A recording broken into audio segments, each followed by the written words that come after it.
So I want to just go back to mention one thing of yesterday, because I think it's such an important point in the wisdom of Chazal.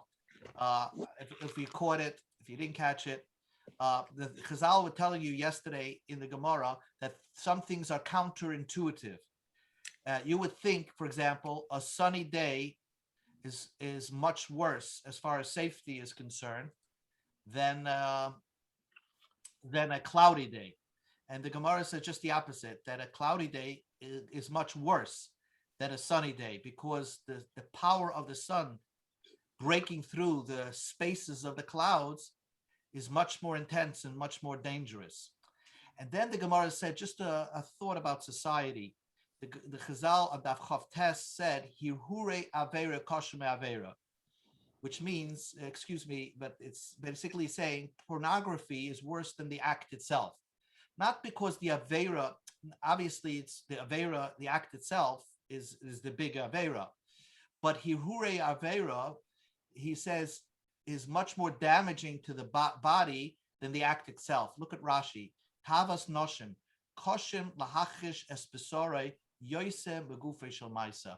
That it causes a weakness in the body more than the actual act itself.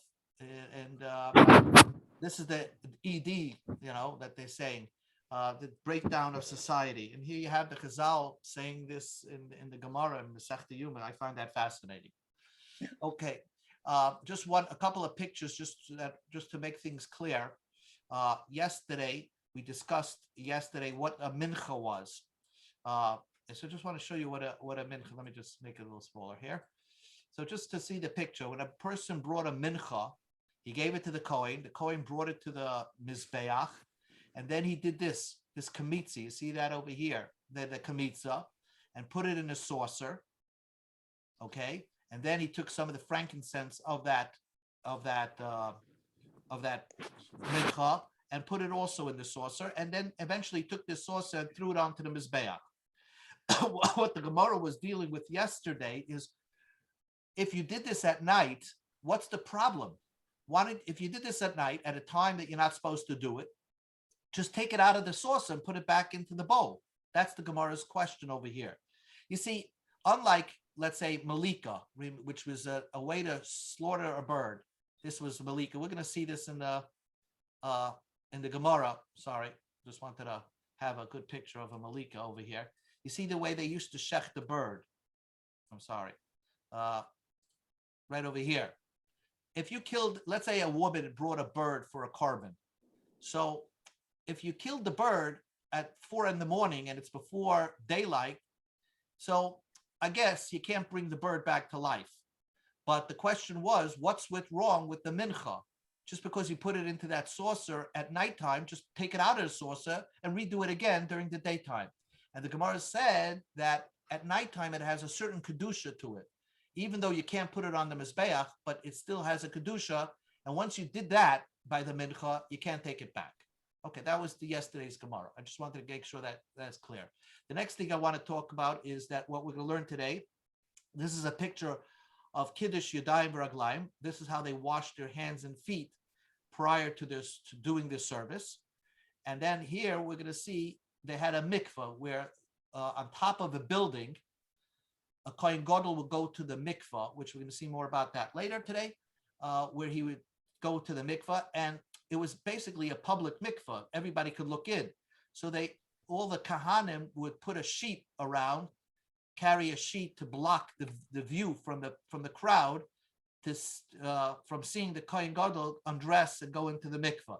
But again, the Kohen Gadol had to go to the mikveh 5 times during the day on Yom Kippur, and 10 times he had to do this. 10 times in the day he had to do this. It depends when he's changing out of the clothing.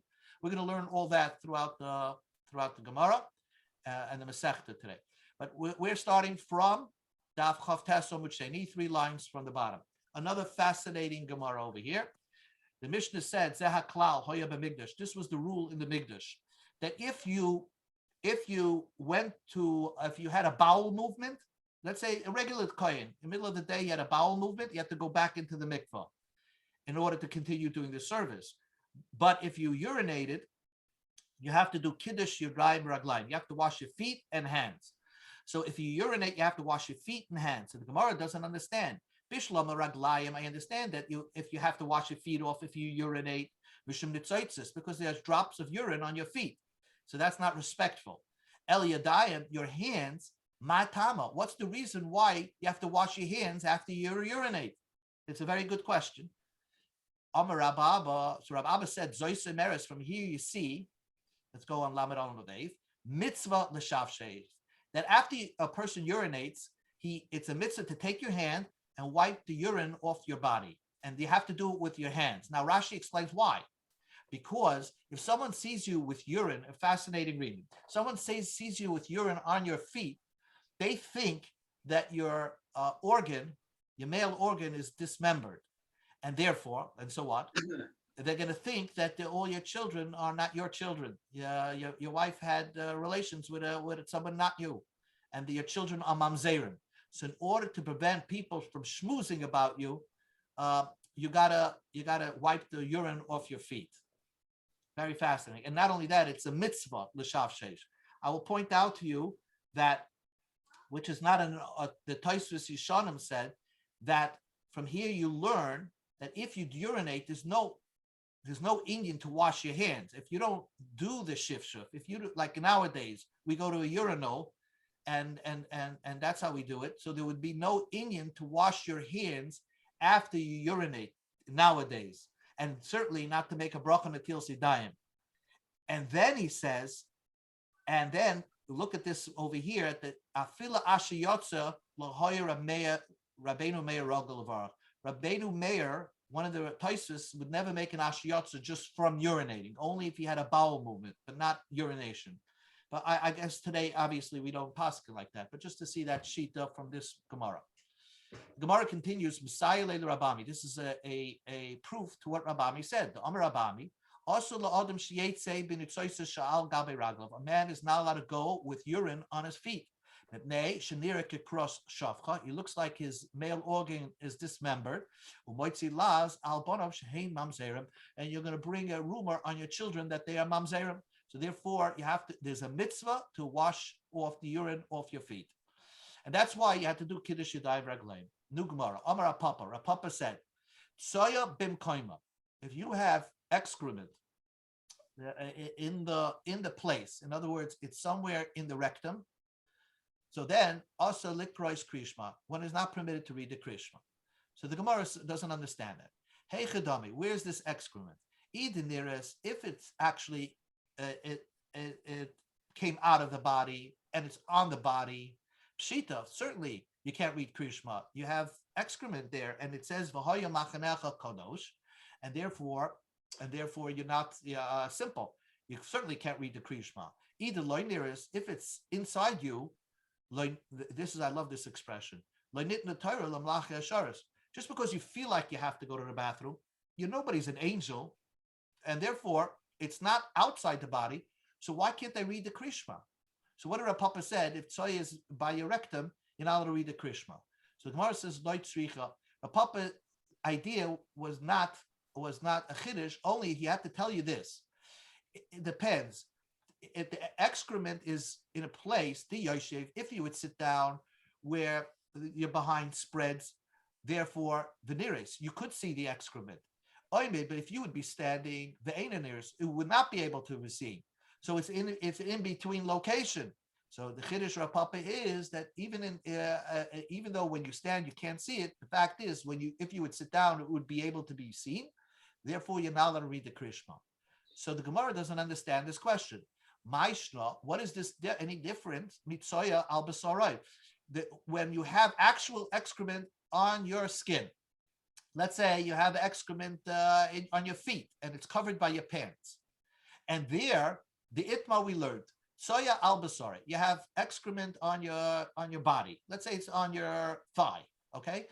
Or you stuck your hand into a beis hakisei. There's a hole in the beis hakisei, and you stick your hand into the beis hakisei. In those two instances, Rav Huna says, one is permitted to read the krishma. Here, so certainly Rav Papa is not like Rav Huna, because Rav Huna said you're permitted to read the krishma even though you have excrement on your thigh, on your body somewhere, he says you're permitted to read the Kriya Shema.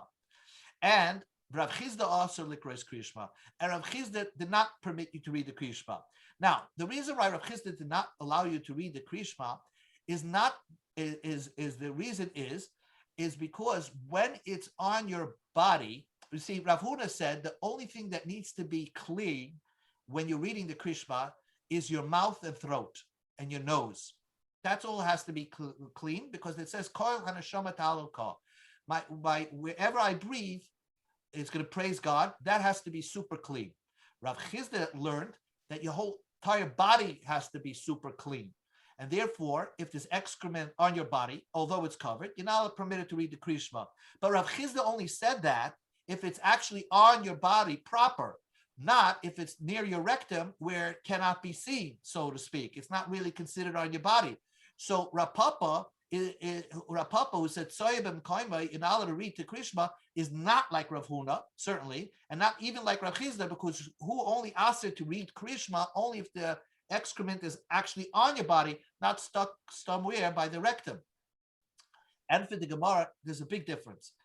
The reason why, if it's on your body, you're permitted to read the Kriya Shema, according to Rav Huna, let's say, is the reason is because the smell disperses. It's not so intense, and therefore you're allowed to read the Kriya Shema. But bim koima, if the excrement is right by the location of the rectum, nofesh zuhama, the smell is too intense, and everybody would hold that you're not allowed to read the Kriya Shema. When did they say, when did Rav Huna have a leniency, you're allowed to read the Kriya Shema, is shaloi bim koima. When the excrement is somewhere on your thigh, it dislodged from its location, and it's now on your body. So the smell spread out.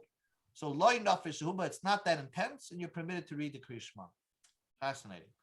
Tana Rabbanan, the rabbis taught how careful you have to be in making sure that nobody is accusing you for being somebody who's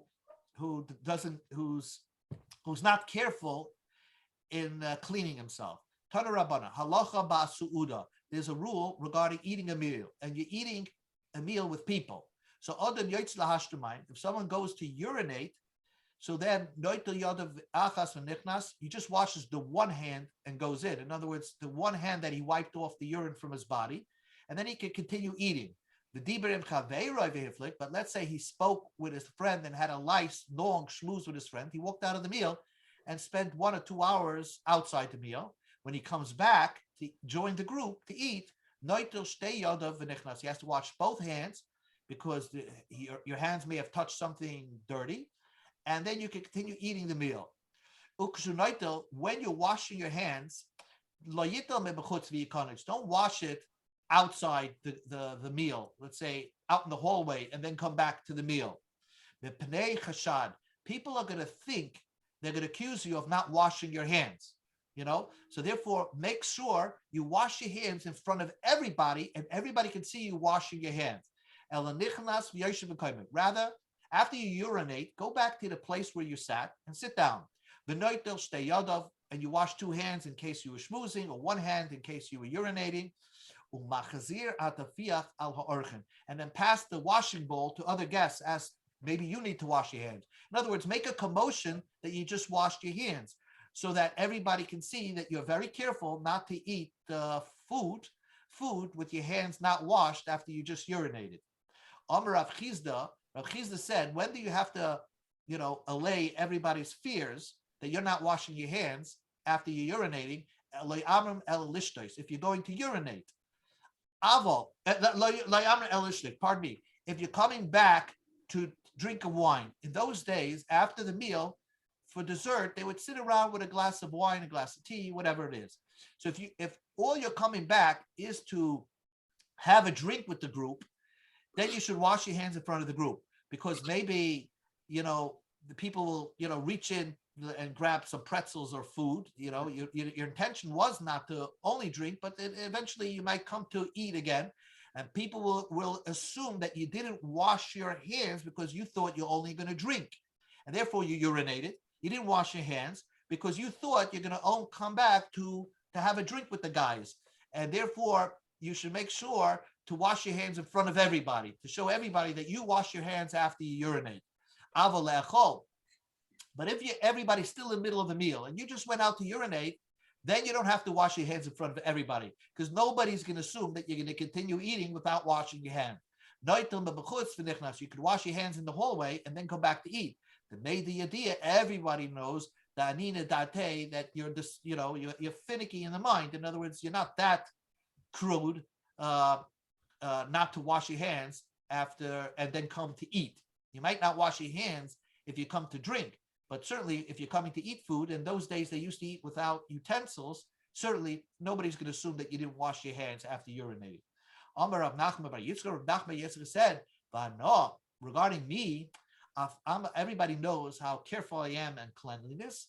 I feel delicious name, even if I'm coming back to just drink, right? And I don't have to wash my hands in front of everybody. Everybody knows me. I'm a super clean person. And made the yadid, I need a daiti that everybody knows that I'm finicky and I'm clean in the mind. And therefore, nobody's going to accuse me of not washing their hands after urinating.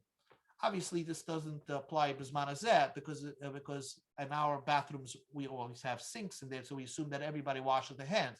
You have to tie in the Chazal, in the bath, wherever they urinate, they didn't have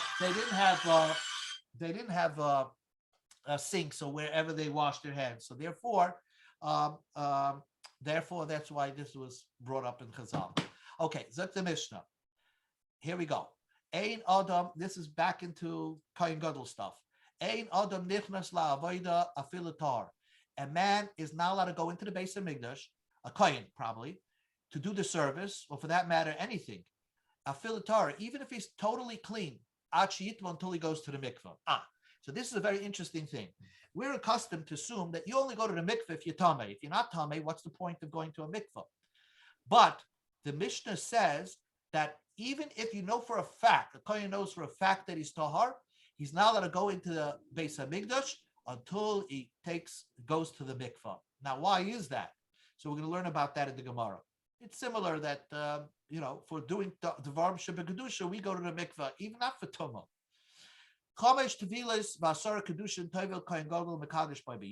5 times he went to the mikvah, and 10 times he did the Kiddush Yadayim Raglayim, washing the hands and feet, that day of Yom Kippur. So 5 times he went to the mikvah. Remember, nobody's a regular person's not allowed to wash his hands on Yom Kippur. It's one of the Chameshi Inuyim. But the Kohen was actually allowed to go into the mikvah and wash his hands and feet during the day of Yom Kippur. The Kulam B'Kodesh, all these dunks were in the Beis HaMikdash proper, al Beis HaParva, on top of the Beis HaParva house in the Beis HaMikdash. On top of that building, there was a mikveh there. Chutz Mezul Bilvad, except the first time he did the mikveh, he did it by Shar Hamayim, which is another place. He did the first dunk that the Kohen Gadol did. The first mikveh was actually outside the Beis HaMikdash. That's where he did it. But the rest of the day, all the mikvahs and tefillas that he did was actually in the Beis HaMikdash. Parsu Sodin, they spread a sheet, shel butz, of linen, beinoy lebeinoim. That's what we discussed. Since the mikvah was in an open area on top of this building, so they had to spread a sheet so nobody can see as the Kohen undresses and goes into the mikvah. I want to point out some of the pictures over here that, let's say over here, this is the Shar Hamayim. That's where the Kohen Gadol, actually, there was a place on Shar Hamayim. There's a door there on the side, and I'm going to show you how it's outside the Beis HaMikdash. The first mikvah is located behind the wall over here, outside the Beis HaMikdash. That was the first tefillah that he did during the day. Let me just get back here. You see, it's out. This is the Shar Hamayim, and notice over here in the corner, that's where the first mikvah was, where he would toivel. The rest of the day, again, this is when you come into the Beis HaMikdash to the left of that. That's called the south. Okay, and the rest of the day, the mikvah was located in the Beis HaMikdash on top of this place called Beis HaParva. That was the name of this building over here. On top of that they made a mikvah over here. I guess they called it the Besa Parva because they say he was a magician, and he figured out. I say he was a plumber because they had to figure out. Remember, there's no plumbing yet, and they had to figure out how to get a water pressure up here to the mikvah where the Kohen Gadol would tovel during the day of. So we'll learn more about that tomorrow when the Gemara discusses it in length. The Gemara begins. Shalom ben Zoyma. They asked Ben Zoyma, Tefillah zi lamo. Why does a Kohen Gadol? Why do you have to do a tefillah right when you start the service of the day? Why do a tefillah? What's the point? You're not tamei. Amalehem. He said like this: Ma hamashana mikodesh lekodesh umimakam shanush kares limimakam shanush kares ton tefillah. Just like the Chumash says that when a Kohen Gadol had to go to the mikvah, when he's changing jobs, when he's changing out of the gold clothing into the white clothing, going into the Kodesh Kodashim, and then going out of the Kodesh Kodashim, doing the service in Kodesh, every time he had to do a tefillah. And I'm pointing to you to the pasuk. The pasuk over here is right over here on my screen. It says, Ksoinis bad Kodesh Yilbosh, he puts on this linen clothing, Barachatz b'mayim es b'sor elevation. Has to go to the mikvah. So on Yom Kippur, the Kohen Gadol has to go to the mikvah, and he's going from one service to another service, and from one holy place to another holy place. So what Rabben Zoma is saying, Madach Kohen Gadol has to do that. The Torah says you have to do a mikvah, Hamashana Mechoy LeKodesh, a regular Kohen that's getting out of his weekday clothing, and coming into the Beis Hamikdash to do the service. He's coming from a place she'ein onush kares. There is no kares to be outside the Beis Hamikdash, and he's coming to start the service of the day. Lim kaim shonush kares, to a place that if you come there could be a onush kares if you do it wrong. Einoy din sheta'on tefillah, that you should eat tefillah. So basically, what we're learning from here is a kal v'chomer, that every kohen that starts the service of his day has to go to the mikveh, even though you know for a fact you're tahor. And you learn it out from the Kohen Gadol. Just like the Chumash says that a Kohen Gadol has to go to the mikveh when he's doing different types of services, changing out of his clothing, and he's certainly not tamei. So also, if you're coming from your home, which is a place of chol, and you're coming into the Beis Hamikdash to do service, you certainly need tevilah. According to Ben Zoyma, and this is a very important point, according to Ben Zoyma, it's doraisa to go to the mikveh. To start the service, you need to go to the mikveh midoraisa. Rabbi Yehuda says it's only Durabanan. Serech Tefillah Huzi. It's just a spring. By name only, it's called a mikvah. We don't really require the kohen to go to the mikvah. There's no reason for him to go to the mikvah. The only reason why Durabanan required him to go to the mikvah is he should remember to think about that maybe he touched, let's say, a sheretz and didn't pay attention. And stop doing the avodah. In other words, we cause a regular kohen coming from his house to do the service in the morning. We want him to go to the mikveh. Why?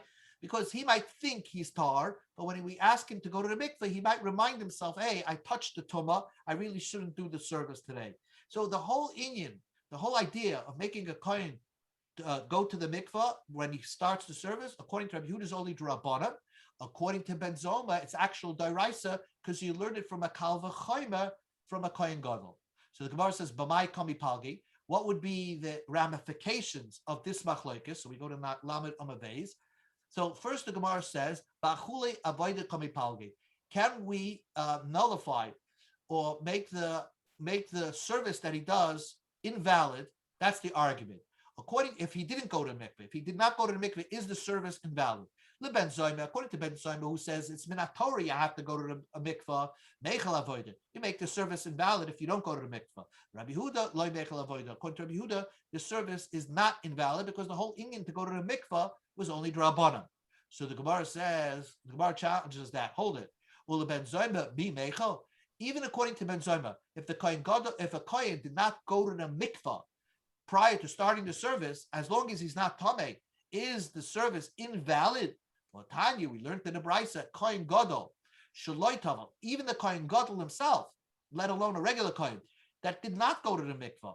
V'loi Kiddush ben beged lebeged, he never did Kiddush Yadayim or Laglayim, switching out of one clothing to the other, Ubein Avodah Lavodah, one service to another service. Let's say he didn't go to the mikvah, Avodah Sai Kshera. the service is kosher. It's still good, valid. So how could you say, according to Ben Zoyva, it would not be valid?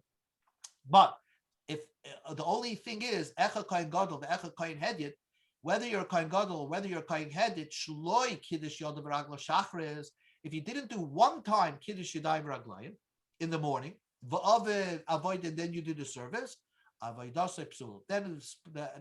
I'll grant you the service is invalid. But not going to the mikvah is the service will still be kosher. So why did you say, according to Ben Zoma, the service would be invalid?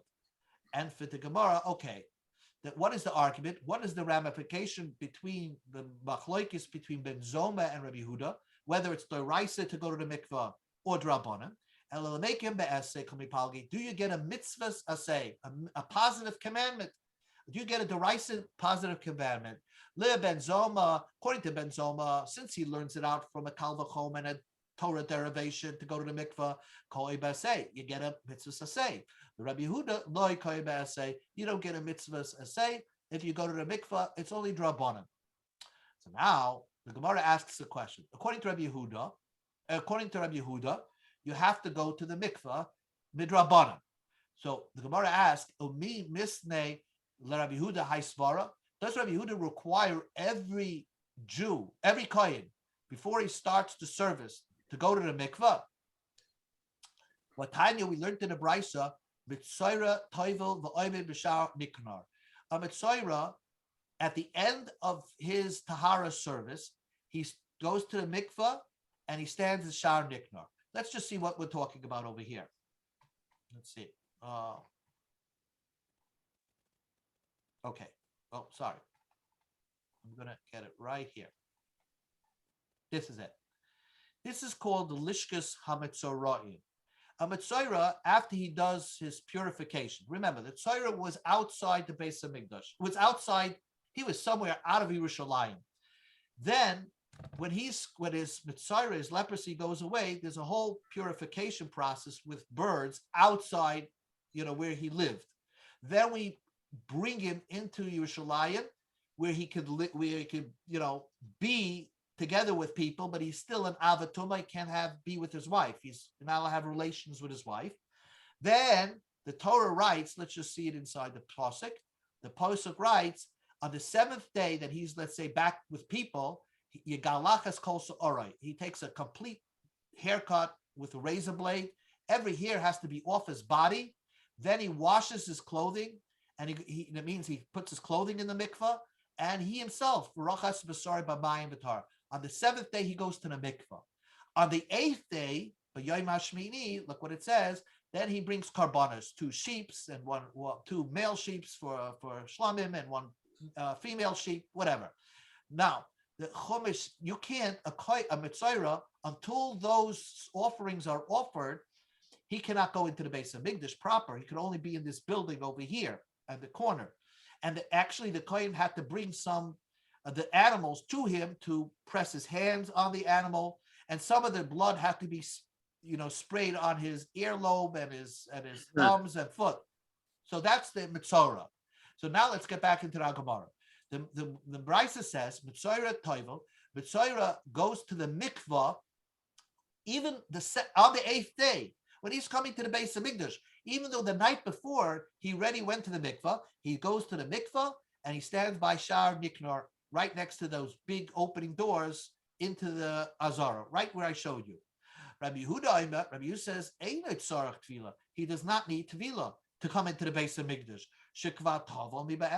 because he already had the tevilah the night before on the 7th day. So that's Rabbi Yehuda's opinion. So the Gemara's question is, so you see, Rabbi Yehuda does not require people to go to the mikvah before going into the Beis HaMikdash. We see this mitzora could go into the Beis HaMikdash without going to the mikvah. So the Gemara says, what kind of question is that? In that instance, Kidiktoni Taima, we have a simple reason. Shekval Tovam Miberev. He already went to the mikvah the night before. That's why he doesn't have to re-go to the mikvah on day 8 when he's coming with the animals to the Beis HaMikdash. He already went the day before. So the Gemara asks, the guy the Mandiyama that asked that question, what was he thinking? What kind of question it is? It's simple. If you went to the mikveh the night before, certainly Rabbi Yehuda would not require you to go to the mikveh on day 8. So that was not his real question. He wanted to ask another question. And there's another question. The Mishnah says, this is a Mishnah, Lishkas HaMitzoraim, the Lishka of the Mitzrayim, that place where the Mitzrayim was standing around, Sham Mitzrayim Tavlim. In this place, right over here, there was a mikveh somewhere. The Mitzrayim used to go to the Mitzrayim, you would go to the mikveh. Even though they went the night before when they were in their home, they had to, the next day when they come to the base of Mikdash, they went to the mikveh, and somewhere in this building there was a mikveh.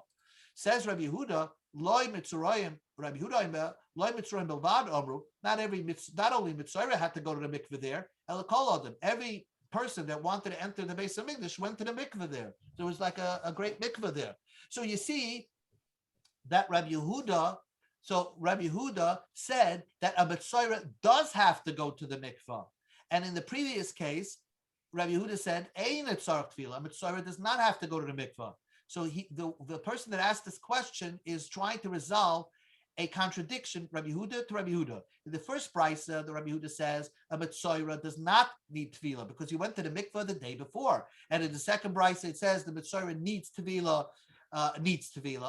So loy kasha, it's not a difficulty. Ha the tavel. The first case where it says he doesn't need to go to the mikveh because he taveled the night before. The second case is ha the loy tavel. The second case where Rabbi Yehuda required the Mitzrayim to go to the mikveh is talking about a case where he did not tavel. So if he didn't tavel again, then he has to tavel in the base of Mikdash. So the Gemara says either loy tavel, if he did not go to the mikveh the day before, harav shemesh boya, then he can't do the service. He can't bring his karbanos that day because he still needs sunset. The reason why he goes to the mikveh on the 7th day is so that he can have sunset, then become totally pure, and then bring his karbanos. But if he's only going for the first time on the 8th day, then that day he can't bring his karbanos. So it can't be that you didn't tovel on the 7th day. Ali idi v'tovel. Both cases is talking about you made that the Mitzrayim went to tefillah. But to resolve the contradiction is simple. The case where Rabbi Yehuda does not require the Mitzrayim to go to the mikveh again on the 8th day, he does require him, is when the Mitzrayim lost focus. He forgot to watch his body. He watched his body. He wasn't cognizant of remaining tahor. Therefore, we require him to go to the mikveh again. The case where Rabbi Yehuda says you don't have to go to the mikveh again is the loy asach hadaiti. He did not lose focus. He always remembered after he went to the mikveh on the 7th day, I have to keep pure till my karbanos are brought. So the Gemara says in the first case where he has to go to the mikveh again in the base of Mikdash, and it's talking about a case that he lost focus. He asach daite. If he lost focus, right, and he forgot what he was doing, hazor shlishi shvi boy, he would have to have paraduma water. He has to wait another week. Why? Because perhaps if you lose focus, maybe the Mitzrayim touched the dead body. If someone does not pay attention and had no mind, no focus to keep himself pure, he can't just say, okay, I'm going to go to mikveh and become pure. No, we assume that maybe he touched a dead person or went into a room that a mace was. You need the paraduma wars on the 3rd and 7th day. Basically, you have to wait another week to make sure you're totally pure. So again, we don't have a way to resolve the stira between one place where it says, Rabbi Yehuda says, we require the Mitzrayim to go to the mikveh. And one place he says, Mitzrayim, you went yesterday, you don't have to go to the mikveh. So the Gemara is going to say, 3 turutzim. Ella idiv lo yasv daiti. Both cases is that he went to the mikvah on the 7th day, never lost focus. V'loy kasha, it's not difficult. The tovel adas bias migdash. When the first time where we don't require him to go into the mikvah on the 8th day in the base of Mikdash, because when he went on the 7th day, he did the tefillah, but he had in mind that he was going to go to the base of Mikdash the next day. He had kavanah for that type of mikvah. In the mikvah, he was thinking about that he's going to the base of Mikdash the next day. So therefore, when he gets to the base of Mikdash, he does not have to go to the mikvah. The case that we require him to re-dunk again on the 8th day is the loy tovel adas bias Mikdash. He did not make the tefillah with the intention to go to the base of Mikdash. He wants to remain tahar, but he didn't have that extra kavanah the extra intention that he's going to the Beis Hamikdash the next day. Therefore, Rabbi Yehuda says, when you come to the Beis Hamikdash the next day, you Mitzayra have to redunk again. Two more terutzim. V'bay seima, another possibility to answer the contradiction. Tani, you have to change it. Loi Mitzrayim Amru El Kol Adam. No Mitzayra has to go to the mikvah. Only everybody. We read it wrong. Here it said the word bilvad. You see, it said the word bilvad. So if you take out the word bilvad, it makes sense. Rabbi Yehuda said, Loi Mitzrayim. Mitzrayim never have to go to the mikvah. Why? Because they went the day before. Kol Adam, a regular person that did not go the day before, he has to go to the mikvah. So that you don't even have the contradiction doesn't begin. And here comes the third important teretz. And it leads us to a third opinion. And that's we'll end. Oh, so the Gemara says, Ravina Amar Rabbi Yehuda says, Rabbi Yehuda l'devrei d'Rabbanan kamalahu. Rabbi Yehuda was going according to Rabbanan. According to my opinion, Mitzvah does not need tefillah.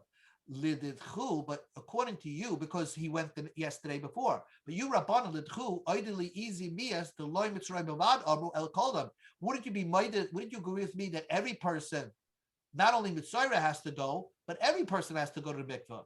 So you Rabbanan, wouldn't you agree that every person has to go to the mikvah? The Rabbanan will say, no, only Mitzvah has to go mikvah. Mitzvah, the Yayish B'tumah, Mitzvah, which is accustomed to Tumah. He was always Tameh for the week before, and he's just getting back to being joining society. We're extra strict on him to go to the mikvah when he comes to the Beis Hamikdash. Kol Adam, every person, as long as you yourself know your tar, Lo Yadai B'tumah, you're not accustomed in Tumah.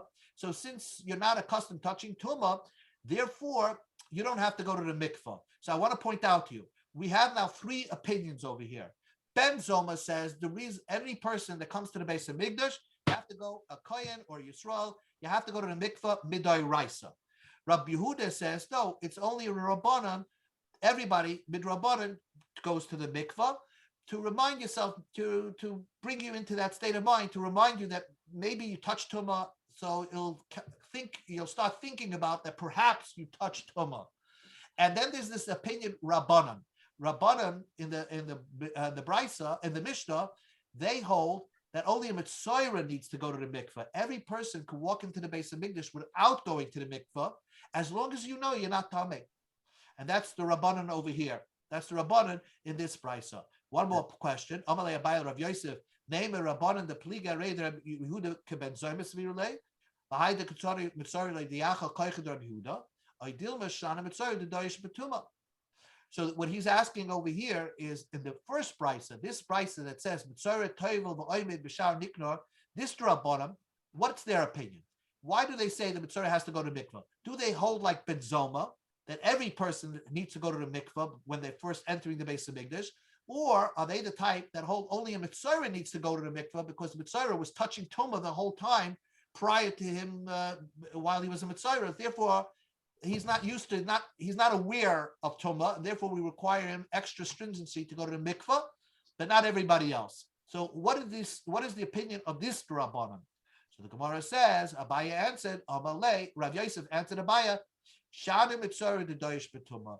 The Mitzorah is different because he's accustomed to Tumah. So this Rabbanan actually will hold up here that really nobody has to go to the mikveh. If you're aware that you never touched tumah, you don't have to go to the mikveh when you come to the Beis Hamikdash. It's only a mitzvah that's accustomed to tumah.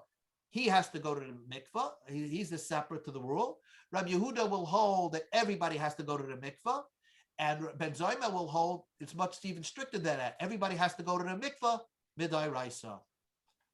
So that ends the share tonight. Nice. Nice Gemara. Nice Gemara. Bathroom Gemara about washing your urine and excrement and everything. It had everything today. Life. Yep. It had life. Okay. It should be as chus with those people in Eretz Yisrael. Amen. Okay. Good night, everybody. Good night.